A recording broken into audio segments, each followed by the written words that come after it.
वाराणसी में आईना ऑर्गेनाइजेशन ने महमूदगंज स्थित कार्यालय में महिलाओं के साथ हो रहे अन्याय और दुष्कर्म को लेकर पत्रकार वार्ता की। इस दौरान आईना प्रमुख सुमित स्वामी ने कहा, हमारे देश में महिलाओं बहनों के प्रति लापरवाह सरकार खामोश बैठी रहती है। हमारे देश में रोजाना दुष्कर्म, बलात्कार, अपहरण की घटनाएं तेजी से फैलती जा रही हैं और हमारी सरकार खामोशी से बैठकर तमाशा देख रही है।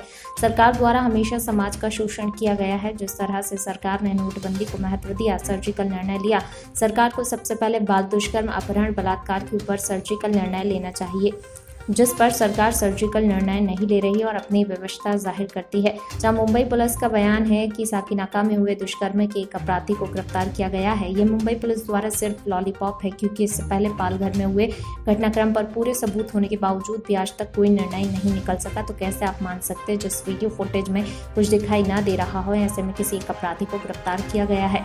हमारे देशवासियों को गुमराह करने के लिए महाराष्ट्र पुलिस द्वारा ऐसे बयान दिए गए हैं। भारत सरकार से निवेदन है, राजनीतिकरण बंद करें और देश के भविष्य को ध्यान में रखते हुए ऐसे अपराधियों के खिलाफ सख्त कार्रवाई करें। कार्यक्रम में मुख्य रूप से आईना प्रमुख सुमित स्वामी, आशीष कुमार, महासचिव रविंद्र सिंह, राष्ट्रीय उपाध्यक्ष वॉलंटियर रेखा कौर, पूजा कशिश शाह, कविता यादव, सरिता सिंह, कल्पना, समस्त कार्यकर्ताओं के अंदर आक्रोश दिखा। कार्यक्रम सहयोगी राष्ट्रीय कार्यकारिणी अध्यक्ष Rohtas Swami Rajasthan, Ishtiaq Hussain Jammu and Kashmir, Tanaji Maharashtra, Arvind Gujarat, Rahman Assam, Deep Assam, Shashi Shekhar, Subhash Jharkhand, Alisher Bihar, Purushottam Alagwe, Vikas Chaturvedi West Bengal, Kuldeep Saini Madhya Pradesh, Ruchi Arora Delhi, Reena Bhatia Delhi, Shrimati Indutai Maharashtra, Shrimati Manda Vaishnav ji, Shrimati Karm Resha, Dharmendra नीमपुरी, Surendra Aamir Rajasthan, मन्नाथ Orissa, Chandraprakash Rajasthan. प्रत्येक राज्य में महिला उत्पीड़न को लेकर भारी आक्रोश है।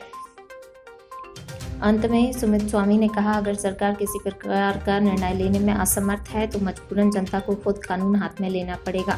हमारे देश में हमारी बहन बेटियां सुरक्षित नहीं, सरकार खामोश है तो कानून हाथ में लेना पड़ेगा, अन्यथा हमारी सरकार कठोर सर्जिकल निर्णय ले और दुष्कर्म करने वाले अपराधियों को तत्काल सजा देना चाहिए। रोहित सेठ की रिपोर्ट। या फिर बहु बेटियों की इज्जत के लिए सर्जिकल निर्णय लाओ। गद्दी छोड़ो, मोदी जी गद्दी छोड़ो, गद्दी छोड़ो, या फिर बहु बेटियों की इज्जत के लिए सर्जिकल निर्णय लाओ।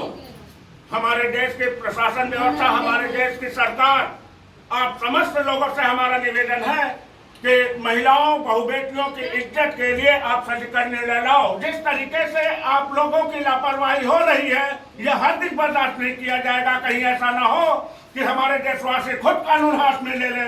इसलिए पहल आप कीजिए और सबसे पहले बहु बेटियों की इज्जत के लिए सर्जिकल निर्णय लाइए। धन्यवाद। मोदी जी गद्दी छोड़ो, मोदी जी गद्दी छोड़ो, या फिर बहु बेटियों की इज्जत के लिए सर्जिकल निर्णय लाओ। मोदी जी गद्दी छोड़ो, या फिर बहु बेटियों की इज्जत के लिए सर्जिकल निर्णय लाओ। हमारे देश की प्रशासन व्यवस्था, हमारे देश की सरकार, आप समस्त लोगों से हमारा निवेदन है कि महिलाओं, बहु बेटियों की इज्जत के लिए आप सर्जिकल निर्णय लाओ। जिस तरीके से आप लोगों की लापरवाही हो रही है, यह हरगिज़ बर्दाश्त नहीं किया जाएगा। कहीं ऐसा ना हो कि हमारे देशवासी खुद कानून हाथ में ले ले। इसलिए पहल आप कीजिए और सबसे पहले बहु बेटियों की इज्जत के लिए सर्जिकल निर्णय लाइए। धन्यवाद।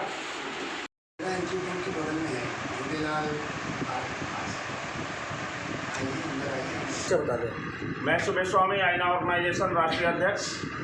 सुमित जी, आज किस प्रकार की पत्रकार वार्ता बुलाई गई है, क्या उद्देश्य?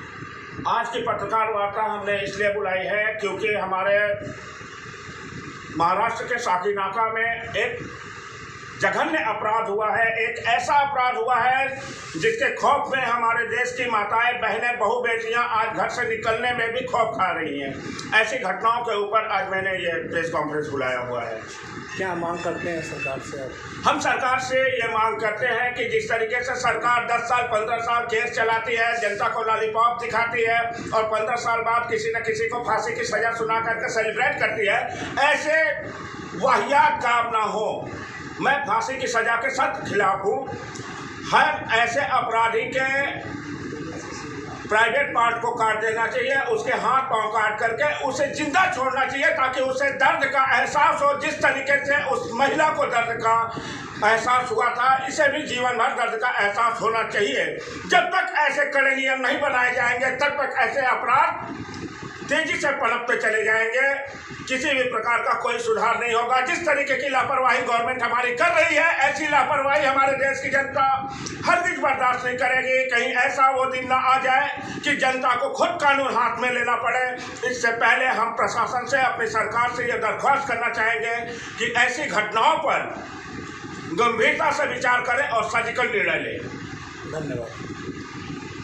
मैं सुमित स्वामी, आईना ऑर्गेनाइजेशन राष्ट्रीय अध्यक्ष। सुमित जी, आज किस प्रकार की पत्रकार वार्ता बुलाई गई है, क्या उद्देश्य है? आज की पत्रकार वार्ता हमने इसलिए बुलाई है क्योंकि हमारे महाराष्ट्र के साकीनाका में एक जघन्य अपराध हुआ है। एक ऐसा अपराध हुआ है जिसके खौफ में हमारे देश की माताएं, बहनें, बहू बेटियां आज घर से निकलने में भी खौफ खा रही हैं।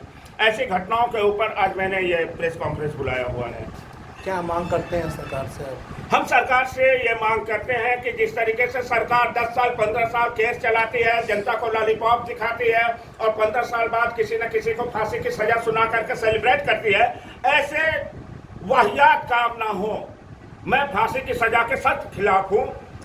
हर ऐसे अपराधी के प्राइवेट पार्ट को काट देना चाहिए, उसके हाथ पांव काट करके उसे जिंदा छोड़ना चाहिए ताकि उसे दर्द का एहसास हो। जिस तरीके से उस महिला को दर्द का एहसास हुआ था, इसे भी जीवन भर दर्द का एहसास होना चाहिए। जब तक ऐसे कड़े नियम नहीं बनाए जाएंगे तब तक ऐसे अपराध तेजी से पनपते चले जाएंगे, किसी भी प्रकार का कोई सुधार नहीं होगा। जिस तरीके की लापरवाही गवर्नमेंट हमारी कर रही है, ऐसी लापरवाही हमारे देश की जनता हरगिज बर्दाश्त नहीं करेगी। कहीं ऐसा वो दिन ना आ जाए कि जनता को खुद कानून हाथ में लेना पड़े। इससे पहले हम प्रशासन से, अपनी सरकार से यह दरख्वास्त करना चाहेंगे कि ऐसी घटनाओं पर गंभीरता से विचार करें और सर्जिकल निर्णय लें। धन्यवाद। जैसा कि हम सभी जानते हैं, हमारे महाराष्ट्र में एक महिला के साथ ऐसी दरिंदगी, ऐसी हैवानियत की गई है जो हमारे पूरे समाज को झकझोर के रख देती है। कहा जाता है कि महाराष्ट्र पुलिस जो है वो भारत में नंबर 1 है, किसी भी प्रकार के केस हो उसे हैंडल कर लेती है। लेकिन हम आपके सामने कुछ और पॉइंट रखना चाहेंगे जो ये साबित कर देगा कि महाराष्ट्र पुलिस भी निकम्मी है। जो भी आज जैसा कि हम सभी जानते हैं, हमारे महाराष्ट्र में एक महिला के साथ ऐसी दरिंदगी, ऐसी हैवानियत की गई है जो हमारे पूरे समाज को झकझोर के रख देती है। कहा जाता है कि महाराष्ट्र पुलिस जो है वो उसे हैंडल कर लेती है, लेकिन हम आपके सामने कुछ और पॉइंट रखना चाहेंगे जो ये साबित कर देगा कि महाराष्ट्र पुलिस भी निकम्मी है। जो वीडियो फुटेज कल परसों में वायरल हुए हैं उस महिला की दरिंदगी के, उस वीडियो फुटेज में कुछ भी साफ नजर नहीं किया और वहां पे नृशंस हत्या हुई। उस मैटर को आज तक हमारी पुलिस प्रशासन व्यवस्था ने हैंडल नहीं किया, आज तक वो केस सॉल्व नहीं हुआ। फिर ये कैसे हम मान लें कि जो साकीनाका में ये नृशंस और खौफनाक घटना घटी है, इसके जो अपराधी हैं उन्हें पुलिस वालों ने अरेस्ट किया।